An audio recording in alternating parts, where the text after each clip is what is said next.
Hello, everybody, and welcome to ALD No Limits. I'm Christie. And I'm Ken.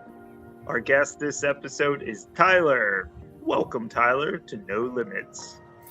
Yay! And Tyler is our first dad to show up and talk about his experience.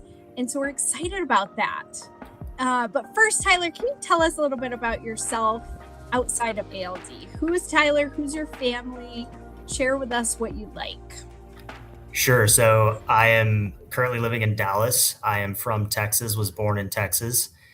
My dad worked in the oil and gas industry whenever I was growing up, so we moved around a bit. And I can relate to you Northeasterners because I did live in Alaska for about 6 years. So I went to high school up in Alaska, and that's where I got got into skiing and fishing and some of those outdoor activities. So I'm now an avid skier, love to do that in my free time. Whenever I graduated high school, I went to college at the University of Texas down in Austin.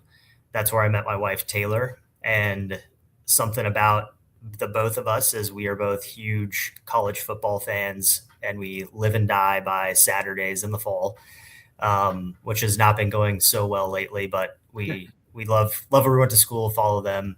I currently work in the oil and gas industry as well. I'm a petroleum engineer. I've done that ever since I graduated college, lived in Alaska for a few years after, and then we've been in Dallas ever since we got married. So our family, we have a daughter named Emma, who is 4, and our son, William, turns 2 in a month. So at our house, it's all things chaos, as you know, Christy, and just kind of keeping up with the times. But it's been my greatest joy in life, bringing them into this world and getting to raise them, and have really, really enjoyed being a dad and watching my wife, Taylor, be an awesome mom to those kids as well. So we've had a lot of fun with it, and it's our greatest joy in life, like I said. Love that. You can leave out, all the parts about kids getting sick and all of that nonsense. Of course. Yeah, I've been dealing with some of that. So, and Ken and I can definitely relate to the cold. I mean, maybe not Alaska, but man, it's been a brutal winter. Yeah, I at least can drive when it snows in Texas, so I understand how to do it, but it's been a long time, so I'm still a wimp when it comes to the cold. Yeah, I am too, and I've lived here my entire life. So yeah, there you go. So Tyler, tell us about how you found out about ALD. How did ALD come into your life? Sure. So it's coming up on the 2-year anniversary for us, and this is the common thread with, I think, a lot of newborn screening parents. We had gotten home from the hospital. Everything was fine. Kind of everything was cruising. And day 4 of William being born, we got a phone call from the pediatrician about this thing called the newborn screen and a condition called X-linked adrenoleukodystrophy. In our case, we actually were familiar with this phone call as it relates to the newborn screen because our daughter, Emma, flagged for something separate when she was born. In her case, it was also a Friday. It was a rush her to the pediatrician because we have to do testing on her. And kind of like the same thing that happened with William, it was just this abrupt end to that newborn bliss. And this kind of the feelings that you have when you bring a kid home were just kind of abruptly halted. Fortunately, with her, she was just a carrier, and what she flagged for had plenty of treatment options available. It was more about getting those treatment options fast, but we crossed that bridge, and this time we thought, surely this will be different. Surely our luck will be different. We had gone through complicated pregnancies before and had kind of faced all sorts of issues. And with William, it was what I would call like our redemption story in a lot of ways. And whenever that phone call came, I vividly remember that day. My wife, Taylor, was in the nursery. I heard her just start crying. I went in there to ask what was going on. She kind of told me what was going on. And of course, we go straight to Google and see all the horrific stories about young boys passing away. We read about other leukodystrophies, and kids not living until their second birthday in a lot of cases. And so it was the most traumatic day of our lives, figuring that out. We spent the whole weekend trying to track down pre-genetic testing that we had done, which had tested for ALD and showed my wife to be negative for it. And so we kind of had this built-in confidence over the next 3 weeks that as time went on kind of built up. And about 3.5 weeks after that first phone call, we got the confirmation call from the state of Texas that they had found this variant. And so that kind of solidified us to be in this category that we are today, and set off a pretty dark period as we just kind of processed what that meant. And it came with a ton of emotions, a ton of kind of asking, why us? What did we do? And especially in our story, having kind of dealt with this before, it hurt a lot more because of that. Kind of having gone through this weird newborn phase already, it was extra painful for us to get that confirmation news from the state of Texas that we were in this world. Ugh, yeah, welcome to the club that nobody wants to be in, right? Yeah, thank you for sharing your experience and all your emotions and your wife's emotions as well. Such a scary time. So what next after you get the confirmation from the state of Texas? What was next for you guys?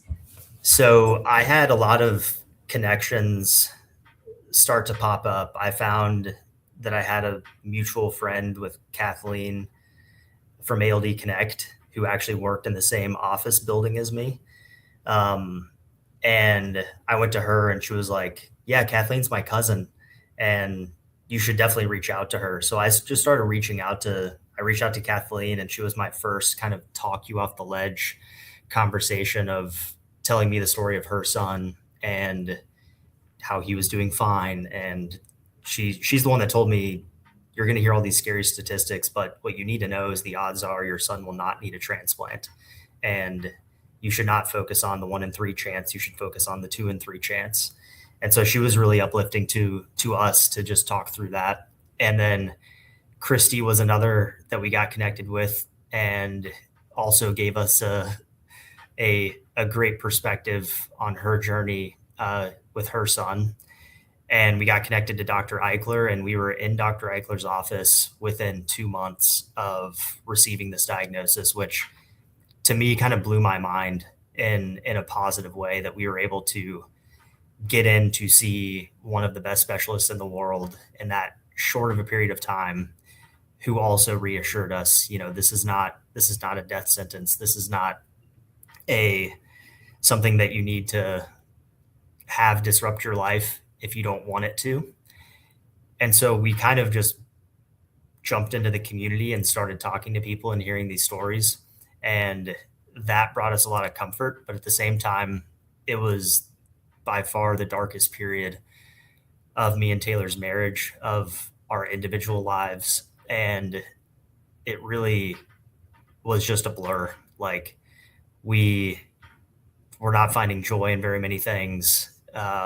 We struggled a lot, and we had to really dig into the medical community, the ALD community, our church community, our friends, and find hope in other stories, find hope in our faith, and just confide in others as we went through it. So it was not easy, but I can say, kind of fast forward to today, our feelings are much different. It doesn't ever leave, but it's not something that we think about every second of every day.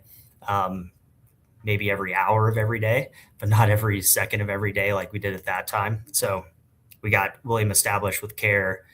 We'll talk more about this later, but we stood up a family foundation, got in touch with the research community, took about 6 months to process. And then we just went all in after that point to just see what we could do to make an impact within the community. And that in of itself has been my outlet to putting my energy into something that can hopefully kind of change the course instead of just waiting for what's to come. Wow, that's so inspiring. And right, Ken? I mean, passion to purpose. Yeah, absolutely. You have like two choices. You end up with, everyone. I mean, it's not quite obvious. You have two choices. It's either, you can bury your head in the sand, or you can go the other way. And I'm team go the other way. That's not how I started. I was team head in the sand, but so. Yeah, I call it the. Sorry, go ahead. I was going to say, I always tell people it's an unhealthy outlet, and I recognize that in a way. Like I think about it all day. I've dedicated a ton of my time to it, but at the same time, for me, it's just kind of what provides me that outlet, and what started kind of just for William, to be honest, has expanded to now that I've met so many people. It's kind of built upon that motivation. As you meet other families, as you meet everyone in the community, has their own individual story and their own kind of need and want for change. So that care circle has expanded as we've gotten to know more people in this world. Amazing. Yes. Truly. I call it, you mentioned the 6-month period that was very, very dark for your family. I call it the diagnosis funk. And I think probably many of our listeners can relate to that, no matter if it's through newborn screening or afterwards. It's like you get this diagnosis and it's just like it's like a spiraling, people have called it a spiraling, wanting, people Google and want information and watch all the videos and, and there's so much. And I remember my husband saying, "What is wrong with you? Like you are like, this is bad." And I was like, my soul is being eaten. Like, that's the way I feel. That's the only way I can describe it. So as you were talking about that dark time, I'm nodding my head thinking, yes, their soul was being eaten. For lack of like a better, more tangible way to put it, it's very dark. And you mentioned, sorry, go ahead. I would say me as like an engineer, I'm used to problems that can be solved. And my dad is also an engineer. And so we went straight into fix it mode, which at the beginning sounded like it could be a magic pill. Like, surely there's got to be like something out there that can solve this. And now I've learned enough to know that's definitely not the case. But it was this Chat GPT had just come out. And so I'm like sending Chat GPT on a mission to like tell me how to fix this kind of thing, which it was an obsession. It was kind of all we thought about and fully immersed. But every day that went by was a day kind of closer to a normal, and it's a new normal that you find yourself in that is very different than what you may have thought your life would play out as. But you make do, and you still make incredible memories, and you still get to have all kind of the joys that everyone else gets to experience. It just looks a little different. Yeah, so true. So you talked about community and all of the people that you reached out to during this time and beyond. What does that look like for you and your family? Who are the people you go to now when you have something to celebrate or you have a frustrating day? So I would say first and foremost, my wife, Taylor. Her and I through this have really grown a lot closer together, and I think we have a lot more real conversations and just like more of a focus on our family and how important that unit is. And it's also brought me much closer to my parents. My dad is who kind of co-founded our family foundation with me and has backed us up from the start in a more meaningful way than I ever could have imagined. And he's the one who he had recently retired, and he dedicated a lot of his time to talking with people, to networking, to helping me kind of craft a lot of what we put together. And then my grandpa, who he's always been that kind of steady person in my life. I'm fortunate that I still get to be friends with him, and he gets to know his great grandchildren. And then lastly, we're involved at our church, and our pastor was one of the first people over at our house, kind of talking us through what this means and connected us with another rare disease family who had gone through something very similar. And so it's just kind of about our family and then expanding our friendships along the lines of this diagnosis. It's a much more real relationship with those kinds of people and people that have been through what you've been through. There's a great therapy in talking to people like that they don't fit the kind of perfect life elements that you think a lot of other people fall into. And you can relate on a whole bunch of things. So we've built out our family network, our church network, and then other rare disease families have been a core part of that as well in our support community. Awesome. So important. And Ken, I think there is a picture of Tyler's dad. I had the privilege of meeting him when he visited Boston, and yeah, he's a great guy. Shout out to Joey. Yeah. So to kind of give you a selfless perspective on him and how he really stepped up, when we got our ALD diagnosis, it was the same week that I found out that he had Parkinson's. And he had actually been kind of withholding it from telling me because of everything going on, just giving birth to a new child. And then my grandpa kind of let something slip. And then he had to tell me the day we brought William home. So he tells me that. And then 2 days later, we find out that William has ALD.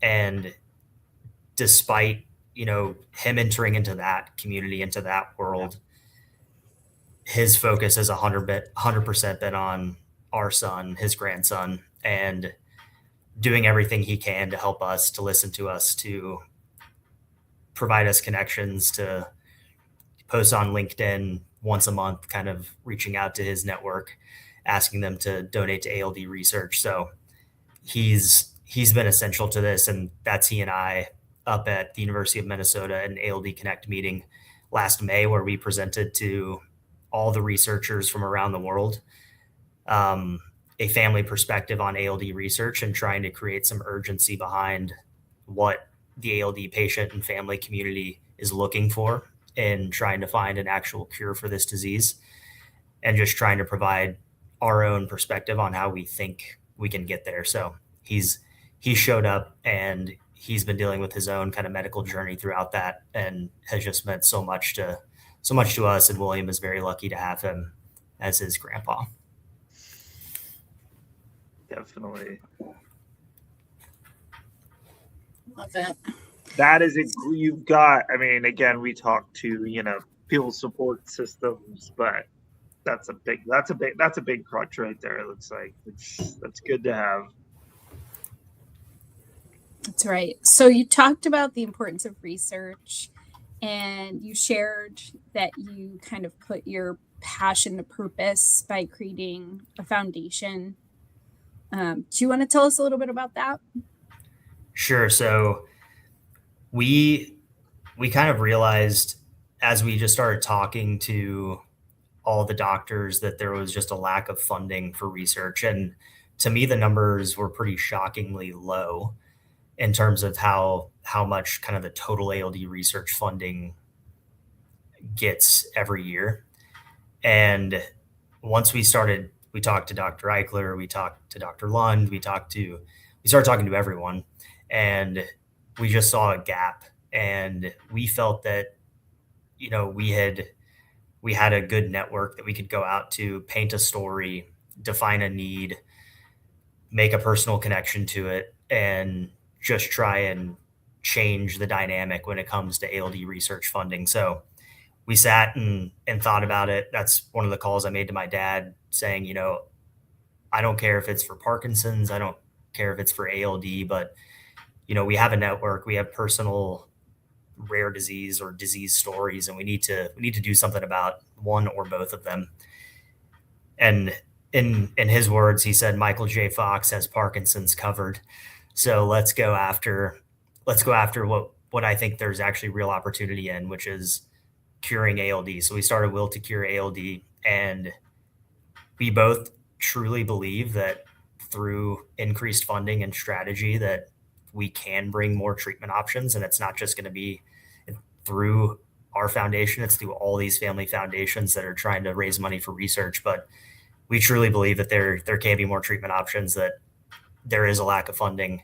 And we felt this was our part to try and bring that together. So we fundraised for about 6 months. And last summer, we issued an RFP.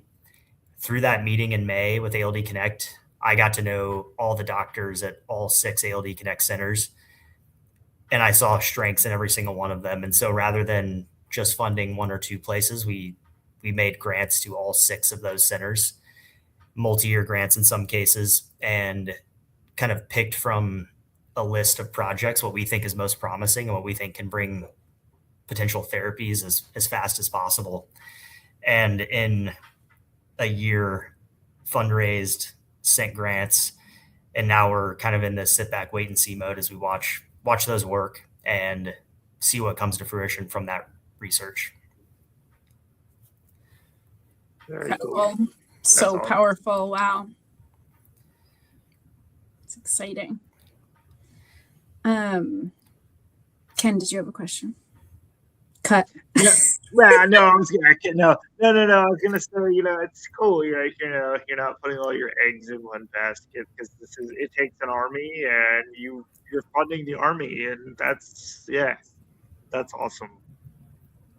Yeah, they're all awesome in their own right. And I think we see Dr. Eichler, he's been incredible. His research is incredible. And as we met everyone else, we're just like, the ALD community is so lucky to have all of these resources spread throughout the US and in Europe, because a lot of rare disease communities don't have that. And so that's kind of what brought us even more hope, is that there's an infrastructure in place. There are experts that have dedicated their lives to this. Just imagine if they could hire twice the amount of people they have today and direct twice the amount of people they have today, what can happen. Right. And that the hard part has been done. Like ALD Connect has done the hard part, which is getting all these people together, getting them talking. And we were just a means of increasing the pace at which they could work. So I would say, as a community, we're very fortunate to have access to all those doctors who are accessible and focus on research, trying to bring treatments to all the patients. Definitely. I share that gratitude. So let's take it back to your family. Tell us about your son. Tell us about what he's like in his day to day, what your monitoring looks like. Yeah, so look at him, he's so cute. We got him a haircut recently. He had way more flow than his sister did. His sister's still not had a haircut yet. And he had what was pushing to be a mullet. So we finally got him a haircut recently, but it's literally been in the last month where his personality has started to blossom. And for between like 12 and probably 20 months, we called him a Velcro baby. Like you had to hold him in every scenario. And whenever I come home from work, he'll say, "Dad," and he'll just start sprinting. And it's like, you've got to hold him and you can't put him down. So Taylor does everything with one arm at home. And over the last month, he started to show his personality. He's funny. His favorite thing to do is to take his sister's Magnetile creations and just destroy them and laugh as she screams. So he's starting to have that little brother energy, and she can dish it back to him as well. He's probably getting her back from her roughing him up whenever he was a baby, whenever she didn't quite understand how to softly hold a baby. But it's been a blast to watch him blossom in that way. And it's also, I would say, kind of fueled the motivation a little more, because I think this is unique just as a father. Whenever you have a newborn, you don't have that direct connection that the mom has. And and they are 100% attached to the mom. And just as he's grown up and as he's become his own person, it's like, I know him now. He knows me, and I love him. He loves me. It's that two-way connection that we have. And it gives me a lot of joy, but at the same time with what this diagnosis is, it's also this kind of just daunting reminder. Like I literally think about it when I hold him every night. I think about it. Every day on my drive to work, I think about it. And as he grows up, it's kind of this phase of getting closer and closer to what we call the danger zone, right?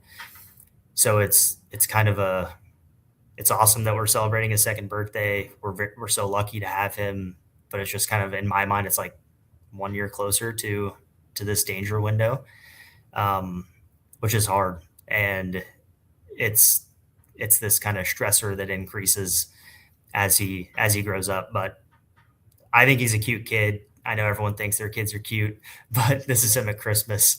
Super cute. And he's been a lot of fun. His monitoring situation, we go up to Boston. We've been 3 times now, which I used to love Boston. I'm sorry, I don't really like that place very much anymore because of how often I go there and what it means. But I will say we're so lucky to have access to that care. And to us, it means the world that we are able to be seen by one of the experts. And unfortunately in Texas, we have not yet kind of found that person that's as plugged in within the community. So it's a blessing that we get to go there, and we'll start going there every 6 months. He had his first MRI back in September, which was tough. And it was that kind of first entrance into the real world of ALD, not just the we'll see you in 2 years world of ALD. But like I said, lucky to be able to go up there. And Dr. Eichler's been a great physician for him and has really kind of eased my mind in a lot of ways. Absolutely. We're going to throw this picture up, or do you want to tell the story of this picture? You said there's a story. Yeah. So unfortunately not a super happy story, but I think also like a reminder of how fortunate we are in this newborn screen world. So back whenever we got the diagnosis and entered this world, my wife posted on a neighborhood Facebook page asking if there were any other rare disease moms in the neighborhood that we live in Dallas.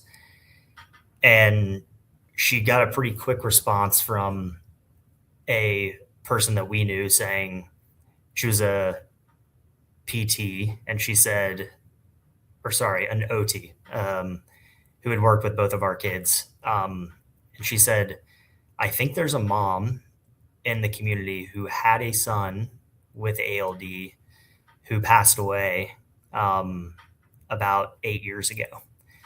And we come to find out, start looking through the news stories, there was a boy who lived in our neighborhood who got diagnosed in 2015. And it's the stories you read about when you Google this disease. Totally normal. Everything was fine. Started having hearing troubles in elementary school. The elementary school teacher reached out to the parents. They went on a mission to find out what was wrong. And they found out, unfortunately, when it was too late. That family lived in that white house that you see in the back of that photo. And it was this just crazy connection that we realized, how lucky are we to know about this and to be able to fight it, and to kind of further emphasize that family is pictured in the ribbon cutting ceremonies of the state of Texas adding newborn screening, because they were one of the core people that pushed it forward and got newborn screening approved. And so their son's name was Julian, and we have gotten to know that family very well. We've spent a lot of time with them. They've been supporters our foundation, promoters of it. And you could literally see that house when you were rocking William in his rocking chair in his nursery. And it was this, I think, kind of this like divine intervention of you're meant to be in this place. And I interpret it as we're meant to do something about it. And to me, the research is not just for William, but it's for the Julians of the world, that they didn't have that chance, and they gave us the chance to know about this. And because we know about it, we can do something about it. And we are lucky, and it's a privilege to know about it. And so while I wish we never got that phone call, I am consider ourselves very lucky to kind of be in this position. And we live in a metroplex with 10 million people. 100,000 people live in the area of Dallas we live in, and they lived across the street from us. And it was just this kind of crazy divine thing that kind of launched me into the Will to Cure ALD world. Yeah, that's mine. We say about it's a small world, again, I've had people that have lived, well, almost like in the next town, but across the street with that connection. That is divine intervention for sure. Yeah. I mean, I have chills. I've heard you tell that story before, and I'm glad you shared it again and for the wider community. And I mean, for sure. I mean, there's no other explanation for that. And wow, how neat that you all have made connection with Julian's family as well. That's really special. Yeah, and William will go to the same elementary school. And kind of our plan is, to hopefully ignite our community around this and build upon his legacy and kind of keep his name known and let everyone know how much he did for us and how much that means. And then this is us on the local ABC station in Dallas. This is a live interview, which was terrifying. And about 15 minutes before, the producer's like, "We think you should have the kids up there with you." Oh my goodness. And William was like 10 months old at the time. Emma was, I think, 2.5 or yeah. And so it was terrifying, but they were silent the whole time, shockingly. And wow. It was an opportunity to broadcast. We did a lot of media and DFW just trying to broadcast this and get this disease name out there so people know about it and just try and raise awareness of it. So yeah, that was a terrifying experience, but it actually went shockingly well. Given you're famous, not only are you on our podcast, but you were on TV. Oh my goodness. I don't know about that. I will send you the story though. I sent it to Elisa Seeger because we had that same station did the connecting of the dots story between us and Julian's family. And it was just really powerful to have someone kind of document that and tell it. And I hope it was a nod to the work that ALD Alliance did over the years to get that passed. And I was thrilled to share that with her and just kind of give her kudos for everything that she's done and continues to do. And also to that family to allow them to share that. So yeah, not famous at all, but famous. What we do say whenever we do these, we say famous for the wrong reasons. But nonetheless, we try and get the word out and leverage what we're doing to be able to talk about it. And rare diseases in general are in desperate need of increased funding and attention. So if we can bring attention, not just to ALD, but just to the rare disease space and kind of show that people go through this all day, every day, I consider that a win. 100%. That's awesome. Yeah. So you shared with us, and we saw on social media that you are now on the board of ALD Connect. Congratulations. And maybe you want to share a little bit about some ALD Connect initiatives that are happening around this idea of research for curing ALD. Sure. So it may seem odd for someone that has their own foundation and has fundraised for this and is granting to join forces with them, but to me, I saw it as an opportunity to just try and rally around a central organization that has built so much good faith within the community. And they launched this Breakthrough Research Fund last summer with a goal to raise $5 million. And before they had even press released it, they had $1 million commitment, and our foundation agreed to match the first $100,000 that were given to that fund. So back when they launched it last summer, I was super excited about it, and I thought, if we can make this succeed, I think this is how you really step on the gas and get the whole community involved. With ALD Connect kind of being that central org for research funding, and in joining the board, that's been my attempt at a contribution. I think what we did was something that we can learn from and can apply elsewhere. And I'm hoping that some of the learnings we had, some of the fundraising ideas that we had, will kind of be able to bring the community around the Breakthrough Research Fund and be able to actually end this disease once and for all. And I think the goal is ambitious, but I think we need more than that, which is probably no surprise, because curing a disease is expensive and requires a lot of time, a lot of hours. But I think with them launching this effort, me coming in and hopefully providing some fresh perspective, I think it's going to be exciting to watch, because they've got, as you all know, they have all those doctors that are doing the research sitting on their board, and we're figuring out a way in which to obviously have them apply and have it reviewed externally and by a committee to focus on the best and brightest projects. I think what's going to be super important to its success is we're going to attempt to frame the questions that need to be answered, rather than just asking people to submit research projects of their choosing. So that was the missing link that I saw in what we were doing.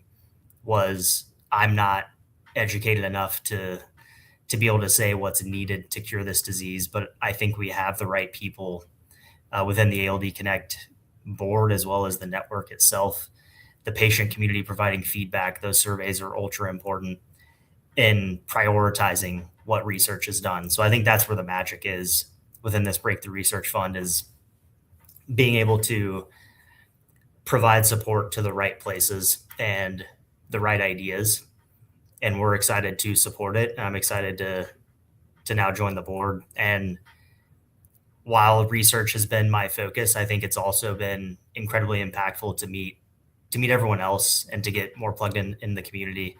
I've got to talk to multiple men with AMN in the last few weeks, just providing their perspectives, because we kind of get lost in the newborn screen world, talking to other parents, talking to people with young children. And there's a whole nother element of the community out there for us to talk to. So it's been also a great point for me to break into the other aspects of the community, so that I can be more informed to really what matters as we try and fix this, as we try and do more research, because it's not just about one part of the community. It's about everyone, and bringing treatments for all phenotypes of the disease. That's awesome. Absolutely. Thank you for sharing that. And, we'll keep our eye out for posts from ALD Connect. And that's really exciting to learn about and be a part of. It's great. Yeah, my encouragement would just be, we all have power to enact change if you're willing to to be involved, and you both are setting that clear example in what you're doing here. But just kind of find where you plug in, what you can do, take time to learn about what's going on, because we do have an army of highly motivated patients, families, caregivers, and we can all accomplish a lot together if we're all aligned. And I know we all want to end this, and we all want to have these conversations look different. And I think that's what brings me back to the newborn screen story is we've been given this chance. So let's kind of all rally around it, and let's make it to where 10 years from now, the people that get this phone call have a list of 5 reasons why they don't need to worry, because there's all these treatment options and stuff that's at their disposal that they can use. And it also provides relief to those that are dealing with it today, immediate relief to those that are dealing with it today. Right. Well said. Well said. Yes. Can you tell I think about this a lot? Well, you did say you were sort of obsessed. You think about it on the way to work, on the way home from work, every minute in between. So, every hour. Every hour now. Yeah. One lingering question I have that maybe some other listeners have is, okay, your son was diagnosed a newborn screen. Is anyone else in your family affected? Yes, my wife has ALD, and that was a unique thing to uncover, because I mentioned this in our diagnosis journey, but we did pre-genetic testing. X-linked ALD was one of the tests on there, and I have a piece of paper that says negative on it. And that's what brought us hope in that first month, was we were like, surely this is right. What we learned, and this is just, it's not really helpful because the people that would need to know this information have no reason to need to know it today, but those pre-genetic testings will not tell you if they're not 100% confident your variant will cause problems. And so they just say negative because they can't go into a spreadsheet database and find your exact variant in that database. And so we had our variant's a deletion, which if you talk to any of the doctors, it's like, yeah, that's going to be a pathogenic variant. But because they couldn't find those exact letters being deleted, they didn't report on it. So we spent many emails back and forth with the company that did the testing, and they didn't even need a new sample. They were able to send us the variant that our son had that was masked behind a previous report that they just didn't tell us about, which obviously, hindsight, if we knew that, we don't have William today. So it's like, we don't wish we had that information. It's more just like an awareness thing of these genetic tests are not perfect and they do miss things. The other weird thing is it ended with Taylor. It didn't go any higher into her family tree that we know about. So her parents got tested and were negative, and our daughter was also tested and was also negative. So a weird way of getting there, and kind of doesn't align with a lot of other stories that you hear where it just runs up the family tree and you have cousins and everything that are also affected. So we call it winning the genetic lottery. It's the 3% of the 1 in 15,000. I feel that way. And you tell Taylor, and I will tell her myself, that those of us with ALD are really funny and good looking and smart. And so like winning the ALD, I mean, so what? We have ALD, but we have all of these other great qualities, right? It hit me because I'm like, the last person we interviewed, which isn't up yet, but that was the same thing. The family, it was just her and her son, and that was it. So I'm like, and the same applies. Like, the same really applies. good looking, smart, funny, cool people. Exactly. So I honestly curious as this goes on, though, if we're going to meet more cases like this. And this is pretty cool, though, to find out, how many we run into that's just that small. Yeah, it's a broken system, and I thought my first reaction was like, how do I fix this? Right. To not have that happen again. They're a corporation. It's impossible. And it's kind of it's to protect them from giving people bad news that is not bad news and kind of disrupting people's lives. But at the same time, they need to understand the diseases on which they're reporting on. And this is one you need to tell people if you detect it. There's not very many X-linked conditions they test for. And those are the ones that have a much higher chance of having an impact. So yeah, it's one of the many things that needs fixing and needs attention, and there's people working on it. And so, yeah, not ideal. And like I said, it gave us this false hope for that month. And then kind of by the time it came down, almost made it kind of worse because you weren't preparing yourself for it, and you were preparing it to be a false negative. And we'd also been told our pediatrician office had a false negative the week before for the same thing. So we kind of had all these confidence builders going into it that obviously kind of got ripped away at the very end. It's complex. It's very complex. There's a lot of things we need to fix. Mm-hmm. That's for sure. Let's go, engineer. Yeah. No, I have no more hours to give.